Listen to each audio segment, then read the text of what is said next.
Hello everyone, my name is Pooja Sharma. This is class 10 Geography Lesson 1 Resource and Development Part 1 brought to you by Triveni Memorial Senior Secondary School.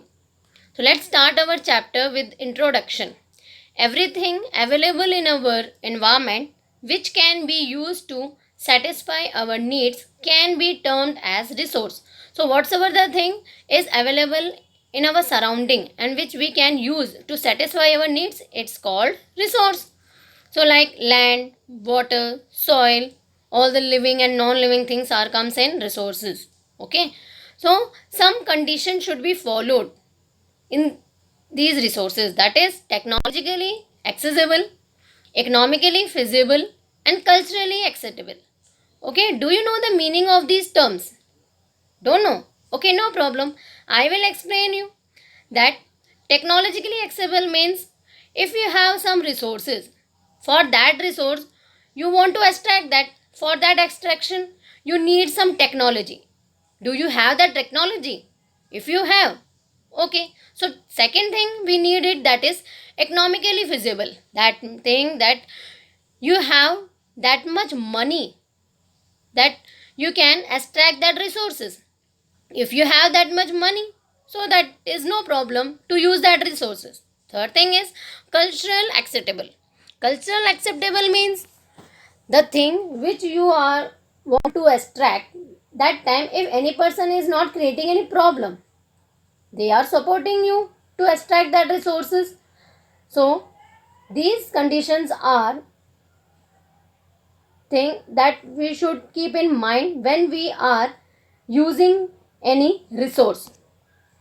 Then human being interact with nature through technological and create institution to accelerate economic development.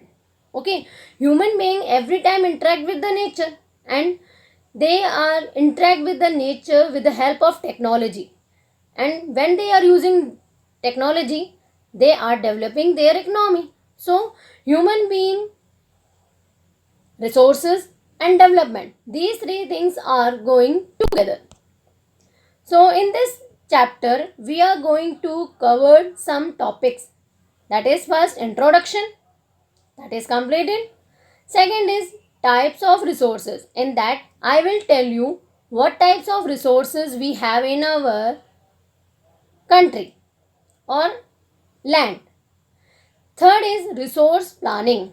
So what kind of resource planning we should follow, that will be discussed in this topic. Then land resources. So land is also one resource. So that resource will be explained in detail. Fifth is soil as resource. Soil also a part of a land, but it have some different types. So it also discussed in this topic. Okay, so let's start with types of resources. For types of resources, we can classify these resources in four parts. First is origin, second is exhaustibility, third is ownership, fourth is status of development. So let's start with the first classification of resources on the basis of origin, that is biotic resource and abiotic resource. Biotic resources are the resources which is obtained from nature, and these all resources are living. And abiotic resources are resources which is non-living things. Second classification of resources on the basis of exhaustibility, that is divided in two parts, renewable resource and non-renewable resource.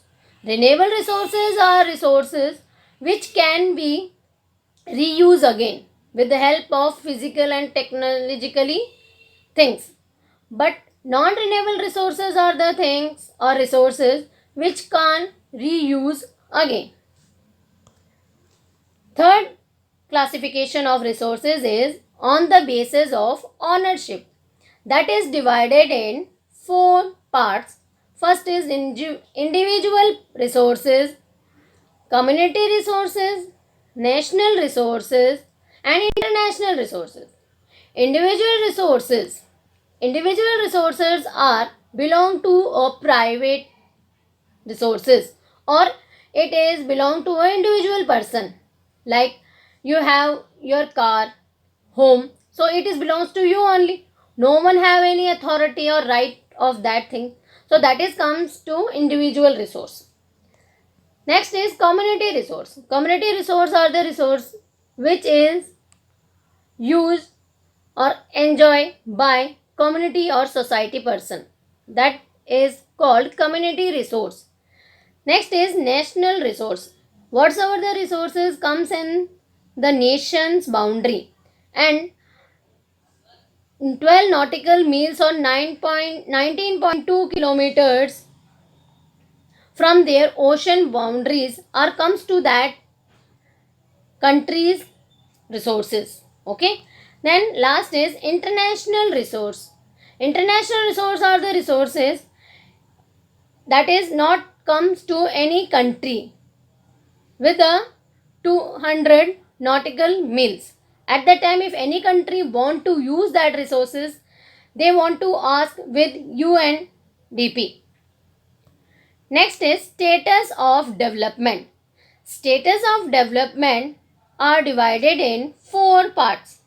First is potential resources, second is developed resource, third is stock, and fourth is reserve. Potential resources are resources which is available in that region but which is not used till. Like in Rajasthan, we have a potential of solar energy but till they are not using it. And like Gujarat also, Gujarat have wind energy but they are not using till. So this is come in potential resources. Developed resource. Developed resource are the resources which we are extracting, using, and for that we have a technology also. So the and which we are using now also. So these are comes developed resource. Next is stock. In stock that we have a resources like hydrogen and nitrogen in our environment, but we are not have a proper technology to make resources. Like we have a hydrogen and oxygen, but we are not have a proper technology to convert in water. Next is reserve resource. Reserve resource are that resources which is in our environment and we have a technology for that also and we have a skill for that, but we are not using now because which we are reserved for our future generation, like some forest. So these are the status of. Our next topic is resource planning. Resource planning. For why we need resource planning? Because for human survival and to maintaining the quality of life, we need resources. Without resources, we can't survive on earth. So for maintaining this, we need to planning for that. But some people are thinking that these resources are God gifted. So why we need to plan for that?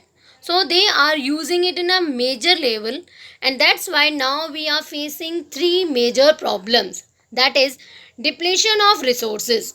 That means now some resources are not available in some countries and now they are facing some crisis.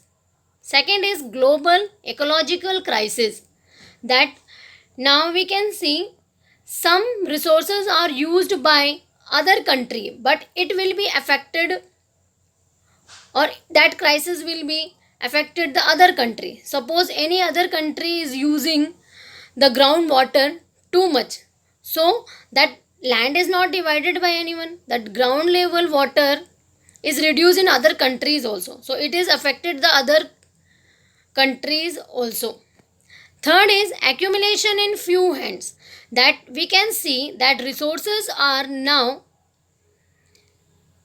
used by few hands in the country, that rich persons are using resources in a major level, but that poor peoples are not using this. So that's why we need resource planning. So what why we need for resource planning? That is, lack of resources may lead to low economic growth. That if resources are now not in abundance in our earth, so that time our economic growth also low. And second thing, that future generation need resources for maintenance of good quality life.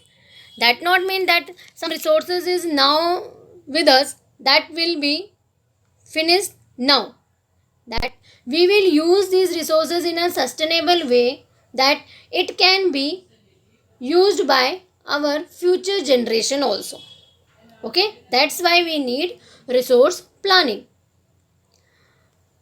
So for that resource planning, we have some steps for it. First is identification and inventory of resources.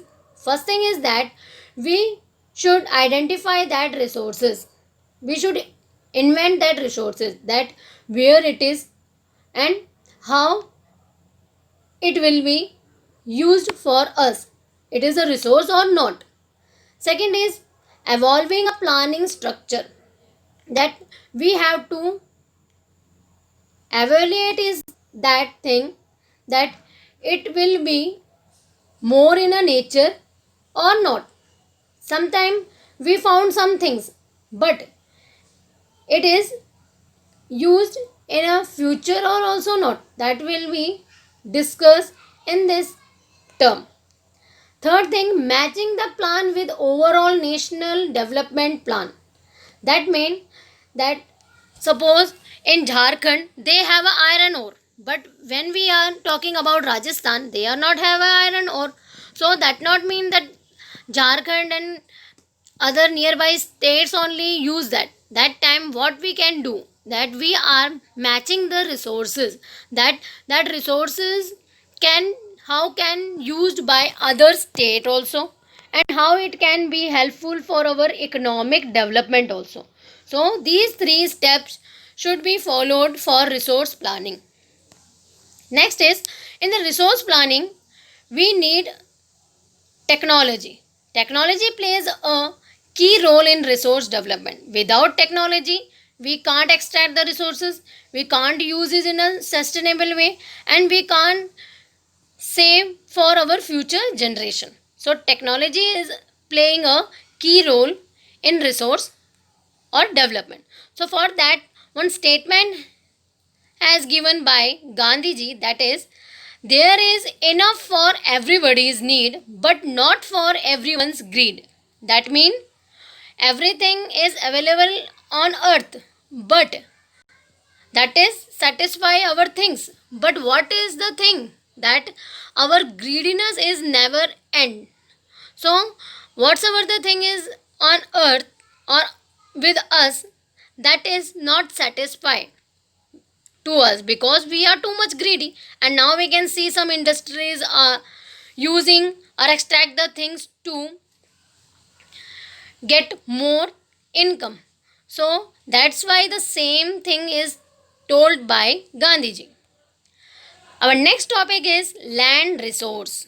Land is a resource, and it is also discussed in brief in this chapter. So land resource, we live on land, we perform our economic activities on land, and we use it in a different ways. We are not only living on land, we are also using it for our economic and non-economic activity also. And if we can see that directly and indirectly we are using land.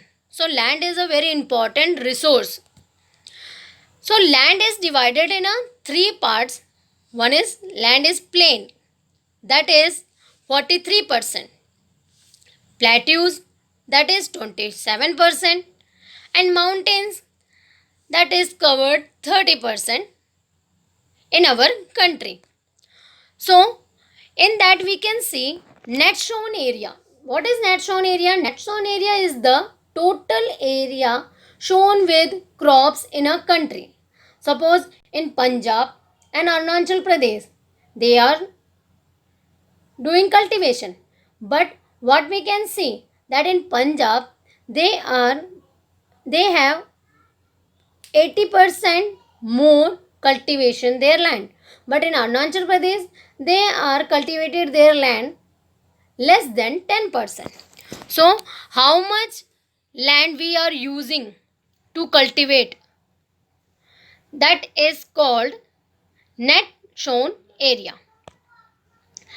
For land resources, we can see that our land is overused. We can explain with the example of Haryana and Punjab. In Haryana and Punjab, land resources are overused by over irrigation, and in Rajasthan and Gujarat, overgrazing. Okay, they are using these land for overgrazing, and in Chhattisgarh and Jharkhand we can see these states are using the land for over mining. So we can see in our country in a different parts we are using land in a different ways. So what are the solution to land degradation? The land is degrading by the overgrazing, over. So land degrade by different ways. So land is degraded by some activities like overgrazing, over irrigation, and over mining. So what is the solution for the land degradation? That is control on over irrigation, over grazing, and over mining. Means we have to maintain the method of over irrigation, over grazing, and over mining. Then afforestation. Afforestation means how much forest is cut down by us. We need to grow more plants at the place of them. Then proper management of the wasteland. That too much land is now waste, so it can be managed or used properly.